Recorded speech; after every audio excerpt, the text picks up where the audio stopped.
আপনারা কোশ্চেন করতে পারেন। We invite all. আপনারা কোশ্চেন করার আগে নাম বলবেন এবং আপনার প্রতিষ্ঠানের নামটা বলবেন। আজকের মিটিং এ কিন্তু একটা ফিগার এসেছে, মানে আজকের মিটিং এ নাজমা মুবারক আমাদের ব্যাংকিং সেক্রেটারি, উনি কয়েকটা ফিগার দিয়েছেন। উনি বলেছেন যে সোফার যে অ্যাটাচমেন্ট হয়েছে স্থাবর সম্পত্তি, সেটার পরিমাণ হচ্ছে কোটি টাকায়, আভ্যন্তরীণ হচ্ছে 1,30,758 কোটি 0.7 কোটি টাকা আর কি, 1,30,758.7 কোটি টাকা। আর হচ্ছে মিলিয়ন ডলারে আছে যেটা বৈদেশিক অ্যাটাচমেন্ট হয়েছে। আর অস্থাবর সম্পত্তি যেটা ফ্রিজিং হয়েছে, এটা অস্থাবর সম্পত্তি হচ্ছে 42,614.27 কোটি টাকা।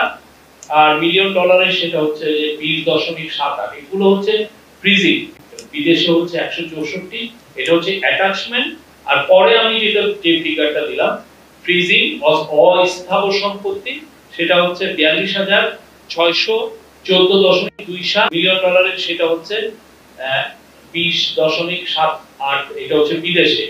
আর আরেকটা আর 42,614.27টা হচ্ছে আভ্যন্তরীণ। আরো কয়েকটা ডিসিশন এসেছে, সেটা হচ্ছে যে মাঝারি আকৃতির যারা 200 কোটি টাকা ও তদন্ত কেসের ক্ষেত্রে বিদেশি আইনি সংস্থার মাধ্যমে অর্থ পুনরুদ্ধারের পরিকল্পনা নেওয়া হয়েছে।